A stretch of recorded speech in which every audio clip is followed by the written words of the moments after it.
सियासी मैदान की हर बड़ी खबर से आगाह रहने के लिए हमारे चैनल आज़ाद सियासत को सब्सक्राइब करें और बेल आइकन को प्रेस करें।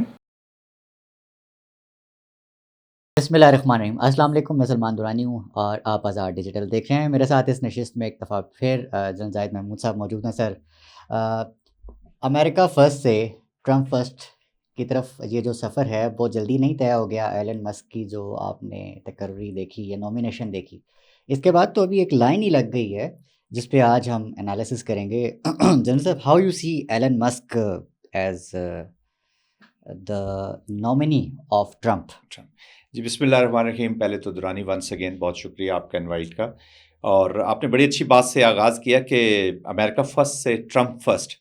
सो दिस इज़ व्हाट हम जो डिस्कशन पहले भी आपको याद होगा, हम जो इलेक्शन से पहले भी कर रहे थे, फिर इलेक्शन जीतने के वक्त भी जो ट्रंप की अनप्रिडिक्टेबिलिटी है, तो आई थिंक ट्रंप ने जो अपने नॉमिनेशंस हैं वो सामने लाई हैं, और उससे उनकी जो आइसोलेशनिस्ट पॉलिसी है या अमेरिका फर्स्ट की जो पॉलिसी है वो प्रॉबली अभी लीड पॉलिसी उनकी रहेगी। एटलीस्ट वो उन्होंने अपने जो प्लेयर्स, अपने जो बोर्ड सेट की है, चेस बोर्ड पे अपने जो प्लेयर्स लगाए हैं, तो उससे ये जाहिर होता है कि वो अमेरिका फर्स्ट वाली वाकई पॉलिसी को अपनाने के मूड में है। कहाँ तक जाती है उनकी पॉलिसी, गॉड नोज़, क्योंकि आप प्लान्स तो बहुत करते हैं, और हम तो being a military guy I would say कि जंग का सबसे पहला जो कैजुअल्टी होती है वो आपका प्लान होता है। तो वो अभी देखेंगे कि जब वो इस प्लान के साथ उतरेंगे अपनी डिप्लोमेटिक और अपनी फॉरेन अप्रोच के डिप्लोमेसी अप्रोच में, फिर डोमेस्टिक, बट अपेरेंटली जो उन्होंने अपनी काबीना बनाई है, जैसे एलन मस्क बनाया है, तो वो मेन ऑब्जेक्टिव्स उनके या जो मेन प्रायोरिटी है वो पहले अमेरिका को रीऑर्गेनाइज करना चाहते हैं, इसकी इस्टेब्लिशमेंट को रीऑर्गेनाइज करना चाहते हैं, गवर्नमेंट स्ट्रक्चर्स को। वो जो एक उनकी वर्ल्ड जो पावर वाली जो पॉलिसी थी उसको वो थोड़ा सा पसे पुश रख के पहले अपने घर को ठीक करना चाहते हैं, अमेरिका को ठीक करना चाहते हैं। अब अगर ट्रंप के बाद इस पूरे इलेक्शन की या जो इलेक्शन हुआ है और जो गवर्नमेंट बनी है, अगर कोई सेकंड रनर अप जो है, शख्सियत है, या जो सेकंड बेनिफिशरी है, वो एलन मस्क की हैं। तो उसकी अब ये है कि उन्होंने गवर्नमेंट एफिशिएंसी का डिपार्टमेंट दिया है, वो ऑलरेडी उस पर पहले बातचीत कर रहे थे, जो वो रीस्ट्रक्चर करना चाह रहे हैं। तो सबसे पहले तो एलन मस्क के और ट्रंप के जो रडार पे हम उनकी नॉमिनेशन के बाद देख रहे हैं कि वो उनकी जो मिलिट्री जर्नल्स हैं, ख़ास तौर पे जिनको वो कहते हैं कि वो बोझ हैं अमेरिका के ऊपर, पॉलिसी मेकिंग में उनका रोल सही नहीं रहा है, तो प्रॉबली वो उनको निकालना चाहते हैं या उनको एड्रेस करेंगे। और सबसे पहले तो उनके जो चेयरमैन जॉइंट चीफ हैं, उनको वो उनके टारगेट पे हैं, उसको देखेंगे कि उनको वो रिमूव करेंगे या क्या करेंगे, क्योंकि उनकी आपस में जो उनकी रिलेशनशिप है that has not been very encouraging. वो उसको कहते हैं कि जी अपने ये जो प्रोग्रेसिव पॉलिसीज़ थी या प्रोग्रेसिव पॉलिसीज़ वाले जो पॉलिटिशियंस थे वो उसको सपोर्ट करते थे, तो अब उनको, तो वो उसको रिवैम्प करना चाहते हैं एक उनका प्लान के बीच में। फिर वो गवर्नमेंट के स्ट्रक्चर को करना चाहते हैं। देखिए, जो अमेरिका का दौरानी जो एक्सपेंडिचर है, गवर्नमेंट का एक्सपेंडिचर, वो अराउंड $6.2 ट्रिलियन है, और वो उसको ह्यूज कट उन्होंने प्रॉमिस किया है। वो he is talking about $2 trillion cut. तो ये $2 अरब की बात हम नहीं कर रहे, $2 करोड़ की बात नहीं कर रहे, हम $2 ट्रिलियन की वो कट लाना चाहते हैं। तो वो इस चीज़ को हासिल करने के लिए 3 प्रॉन्ग उन्होंने स्ट्रेटजी जो है प्रॉबली अपनाई है। एक तो वो रेगुलेशंस की कटिंग ऑफ रेगुलेशंस करना चाहते हैं, उसके बाद वो डिसमेंटल करना चाहते हैं, जो हायरार्की के बीच में मुख्तलिफ अपॉइंटमेंट्स हैं उसको वो ख़त्म करना चाहते हैं, और ब्यूरोक्रेसी को वो राइट साइजिंग उसकी करना चाहते हैं। तो इस वक्त तकरीबन 438 के करीब उनके डिफरेंट एजेंसीज़ हैं, या जो आप कह लें स्ट्रक्चर यूनिट्स हैं, जिसके बीच वो कहते हैं कि जी अमेरिका का जो काम है वो 99 एजेंसीज़ के साथ चल सकता है। तो इट्स अ ह्यूज क्लेम। अब उसको कैसे वो अचीव करेंगे वो देखने वाली बात है कि वो एलन मस्क उसको एक बिजनेसमैन है, और जैसे मैं पहले कह रहा था कि बेनिफिशरी वो सबसे ज़्यादा है कि जब उनका ये शुरू हुआ आई मीन गवर्नमेंट से आने से पहले, तो उनके $264 बिलियन जो थे वो उनका अपना वो वॉल्यूम था उनके बिजनेस का, और 5 से 12 नवंबर तक 13 नवंबर तक वो 264 से $319 बिलियन तक के। तो ऑलरेडी उन्होंने जो 180 मिलियन का कहा कहा जाता है कि उन्होंने स्पेंड किए हैं कैंपेन पे ट्रंप की, तो उससे तो वो ज़्यादा अपना पर्सनल भी कमा चुके हैं। तो दुनिया को हम देख रहे हैं दुरानी, मैं क्विकली एक चीज़ कहना चाहता हूँ कि ये जो लीड बिजनेसमैन हैं, अब अमेरिका हम कह सकते हैं कि अमेरिकन्स का पता नहीं कितना है कि नहीं, एलन मस्क का अमेरिका ज़रूर है। इसी तरह इंडिया में आप देखें कि इतनी बीजेपी की पॉलिसीज़ नहीं चलती जितनी टाटा की पॉलिसीज़ चलती थी। उनके फॉरेन मिनिस्टर, उनके जो भी लीड मिनिस्टर्स हैं, वो भी टाटा की पॉलिसीज़ को लेकर चलते थे। तो ये बिज़नेस का जो कम्युनिटी है, ये एक ह्यूज रोल प्ले कर रही है। राइट। जनरल साहब, इस पूरी सिचुएशन को तो एनालाइज करने बैठे हैं तो अमेरिका के अंदर ऐसी लंबी तांता बंधा हुआ है कि जैसे अब ये सवाल भी उठ सकता है कि ट्रंप या ट्रंप की कैबिनेट इस तरह से फैसले कर रही है तो क्या इनको रेजिस्टेंस नहीं आएगी, आवाम रेजिस्ट नहीं करेगी, क्या दूसरे जो फैक्टर्स हैं सोसाइटी के, अमेरिका बहुत बड़ा है। तो ये सारी चीज़ें तो हम डिस्कस कर लेंगे अगले कुछ एपिसोड्स में। तो थोड़ा सा एक्सटर्नलाइज कर लेते हैं इस चीज़ को, देख लेते हैं थोड़ा सा अपना लेंस बढ़ा के कि जो अमेरिका की और ट्रंप की जो अगली पॉलिसी होने जा रही है regarding middle east, regarding south Asia, तो जो आपको लगता है कि ट्रंप की जो चॉइस है, सबसे पहले तो हम अगर फॉरेन मिनिस्टर पे बात कर लें, मार्को हैं, how do you see Marco किस तरह से इस चीज़ को आगे लेके चलेंगे? ये जो चाइना का कॉन्फ्लिक्ट है, रशिया का कॉन्फ्लिक्ट है, और ये मिडिल ईस्ट को स्पेशली, चूँकि हमने मिडिल ईस्ट को जो है वो आगे भी देखना है, लेकिन बतौर foreign minister how would he lead the solution? देखिए, मैं फ्लोरिडा से हैं, ट्रंप भी फ्लोरिडा से हैं। उनका ट्रंप के साथ वो रनिंग मेट भी के कैंडिडेट भी थे उनके साथ, और he is very influential person. उनका देखिए, जहाँ तक मिडल ईस्ट के कॉन्सेप्ट है, तो मिडल ईस्ट में तो उनका जो भी अपॉइंटमेंट होल्डर आ रहा है, हम उसका जब बैकग्राउंड देखते हैं तो वो प्रो इजराइल प्रो इजराइल, जैसे कि अभी हाँ। हुई थी ये एनवॉय टू मिडल ईस्ट है इनके स्टीव विकॉफ। जी, विकॉफ तो उनको एनवाय उन्होंने लगाया, फिर हॉकाबी जो वहाँ पे एम्बेसडर इजराइल में जा रहे हैं। हॉकाबी, अब हाँ। ये सारे हॉकिश हैं, ये प्रो इजराइल हैं, इनकी जो स्टेटमेंट्स आप देखेंगे तो इस तरह रूबियो भी जो है वो प्रो इजराइल है। प्रो इजराइली है। राइट। लेकिन रूबियो की देखिए सबसे बड़ी बात यह है कि ये जो चेयरमैन रहे हैं, इनकी जो कमेटीज़ भी रही हैं, जो चाइना के ऊपर इनकी डिफरेंट कमेटीज़ रही हैं, उसको इन्होंने चेयर किया, जो चाइना पॉलिसी है। तो सख्त हॉक हैं, ये एंटी चाइना है। तो चाइना को अमेरिका ने ऑलरेडी डिक्लेयर किया हुआ कि हमारा जो मेन कंपटीटर है, वो लफ्ज़ तो कंपटीटर का यूज़ करते हैं, लेकिन उसको आप हर डोमेन में एनिमी समझें कि इकोनॉमिक डोमेन में भी, सिक्योरिटी डोमेन में भी, हर में, तो उसको कंपटीशन में रखते हैं चाइना को। तो रूबियो जो है, इनकी जो पॉलिसीज़ रही हैं वो थ्रू आउट एंटी चाइना बहुत पॉलिसीज़ रही हैं। तो रूबियो के वहाँ होने से जो स्टेट का फंक्शन है वो एंटी चाइना भी रहेगा, इंडो पैसिफिक को भी इफेक्ट करेगा, और मिडल ईस्ट को तो इफेक्ट करेगा ही करेगा।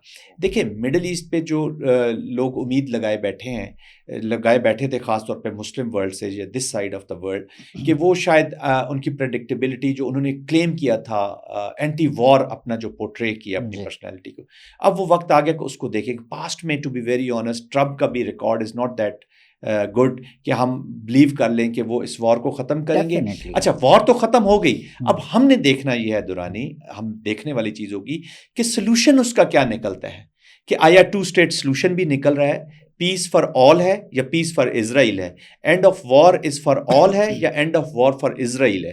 तो ये चीज़ें देखने वाली हैं। तो रूबियो जो है वो एक नई डायनेमिक्स के साथ आ रहे हैं। वो टिपिकल आई एम श्योर कि जो अमेरिकन फॉरेन पॉलिसी या डिप्लोमेसी परसूट्स हैं, उससे थोड़ा सा हट कर ज़रूर अपनी अप्रोच को करेंगे। क्या होगा, लोग यही जानना चाहते हैं कि वो जो हट कर है वो क्या, वो कैसा अमेरिका होगा, वो कैसा ट्रम्प होगा? जी देखिए, मैं जैसे कह रहा हूँ कि हमने देखना होगा कि अब मिडिल ईस्ट देखें, जो मेन पॉलिसीज़ हैं, मुझे इनमें कोई मेजर शिफ्ट नज़र नहीं आ रही। हाँ, रशिया की वॉर के अंदर मैं जो शिफ्ट देख रहा हूँ कि वो रशिया की वॉर के अंदर हो सकता है कि यूक्रेन को अब ये कंपेल करें कि जो इलाके रशिया ने इस वक्त तक तो अंडरस्टूड ग्रैब कर लिए हैं, वो तो उनसे वापस नहीं लेंगे।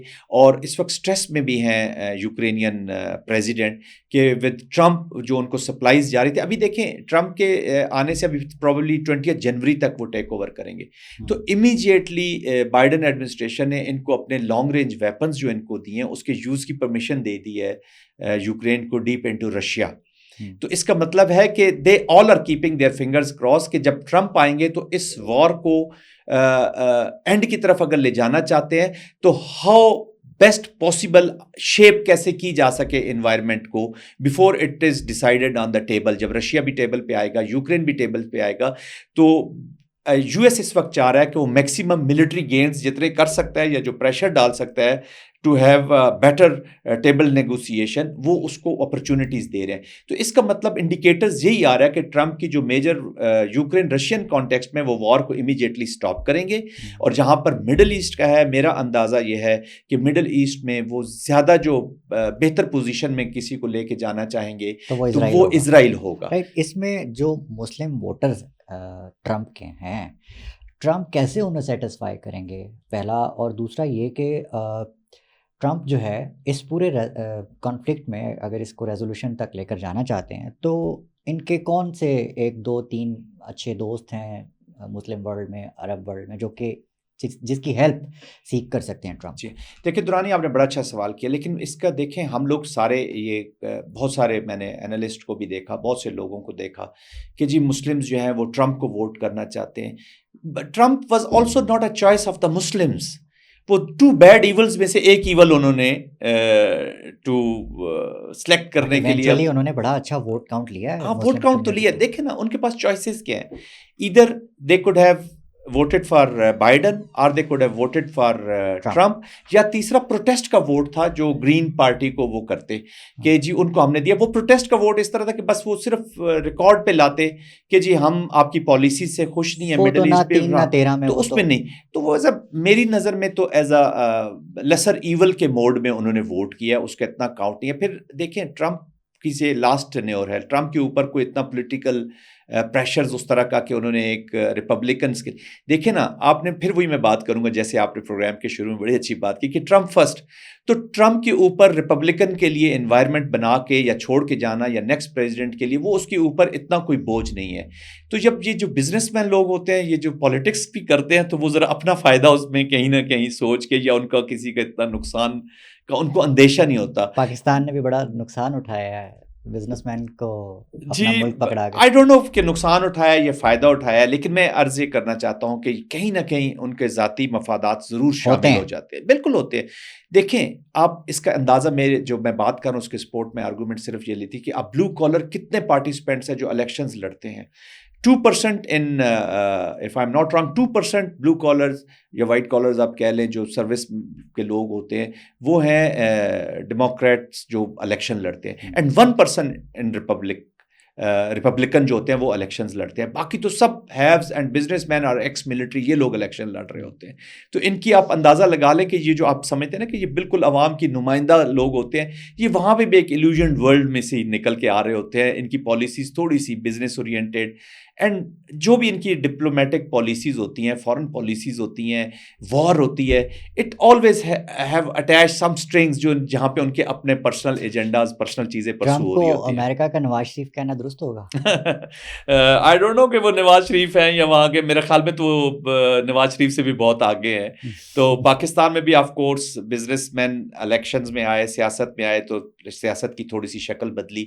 लेकिन अमेरिका में भी आप कह सकते हैं, नॉट ओनली अमेरिका, पूरी दुनिया में आप देख लिए बिजनेसेस से ये रिलेटेड। हाँ, अगर तो पाकिस्तान के लिए अगर पाकिस्तानी बिजनेसमैन सियासत में आके कंट्रीब्यूट कर रहे हैं पॉजिटिव, तो सर आंखों पर बहुत अच्छी बात है। इसलिए अगर अमेरिका के लोगों को ट्रंप डिलीवर कर रहे हैं, देखें ये सुपर पावर्स तो बन गई हैं अमेरिका, और ये हमने ये असेसमेंट ये देखनी होती है कि वहाँ के लोगों के मसाइल भी हल हुए हैं कि नहीं। अब इलेक्शन किस चीज़ पे लड़ा गया? 39% वॉज व्हाट इकोनॉमी के ऊपर, इन्फ्लेशन वाज 39, उसके बाद 20% प्रॉबली वाज इमिग्रेशन के इश्यूज थे, उसके बाद 11% वाज ये जो इनका इसका दूसरा इनका इश्यूज थे, सोशल इश्यूज थे, उसके ऊपर इलेक्शन लड़ा गया। तो मोर देन 60% तो उनके सोशल, इसका मतलब है कि अमेरिका सुपर पावर जरूर है, लेकिन अमेरिकन इंडिविजुअल ने शायद उतनी तरक्की नहीं की, अभी भी उसके इश्यूज डोमेस्टिक ही है जिसके ऊपर वो वोट करता है। That's why the foreign policy domain जो होती है वो अमेरिकन इलेक्शन में थोड़ा कम असरअंदाज होती है as compare to their domestic. तो ये बड़ी ताकतें तो बन जाती हैं इनके अपने बिजनेसेस। तो मैंने आपको एलन मस्क के फिगर्स तो दे दिए हैं कि 8 दिनों में उनके फिगर्स किधर से किधर चले गए हैं। अब अमेरिका के फिगर किधर से कहाँ ऊपर जाते हैं, उनके इंडिविजुअल्स की अब उनकी सोशल लाइफ में कितना फ़र्क आता है, वो देखने की बात है। जाते जाते मैं एक इंटरेस्टिंग बात आपसे शेयर कर दूं कि अब आहिस्ता आहिस्ता हम भी लाइन पे आते जा रहे हैं। आपने एहसन इकबाल साहब के ट्वीट्स देखे होंगे और जो पीपल्स पार्टी के कुछ लोग हैं जो इस वक्त कुर्सी पे हैं, उनके जो आप प्रीवियस ट्वीट्स प्रीवियस देखें तो उन्होंने ट्रंप पे बहुत ज़्यादा तनकीद की हुई थी। तो इसलिए पहले अब कहा अब जो जाता है है कि कुछ बोलने से पहले सोच लीजिए और अब सोचना मैंने बड़ा अब मुझे ज़रूरी बड़ा है। अच्छा लगा हम्म, कि एहसन इकबाल साहब का एक बड़ा अच्छा ट्वीट आया, बयान आया कि जी हम जो हैं वो चलना चाहते हैं ट्रंप इंतज़ामिया के साथ। तो आहिस्ता-आहिस्ता आप लाइन पे आते जा रहे हैं, जी, राइट? जी। देखिए दुरानी मैं एक ही बात कहूँगा बीइंग अ पाकिस्तानी कि हम जो भी इंडिविजुअल ख़ास तौर पे जो मैं एक किसी पर्टिकुलर पार्टी या इंडिविजुअल्स की बात नहीं कर जी, जो भी इंडिविजुअल है, जो भी पाकिस्तानी है, स्पेशली वो लोग हू मैटर, उनकी एक statement has a meaning domestically and internationally. तो बहुत सोच समझ कर, बहुत फ्यूचरिस्टिक होकर और पाकिस्तान के मफ़ाद को रख कर करनी चाहिए, ना कि ज़ाती मफ़ाद या अपनी ज़ाती पॉपुलैरिटी या for the sake of statement दे देना। ये हमारे लिए बहुत ख़तरनाक है। अगर पाकिस्तान को हमने कम्युनिटी ऑफ नेशन में इज़्ज़त के साथ रखना है तो we have to be very very careful in all our कोई एक्शंस। इस नौइयत का बयान देते से पहले हम पाकिस्तान फ़र्स्ट ये जो यस, है अपनी पॉलिसी रखें। जनरल साहब आज के लिए इतना ही, आपके वक़्त का बहुत शुक्रिया। Thank you very much thank you, for your time. Thank you.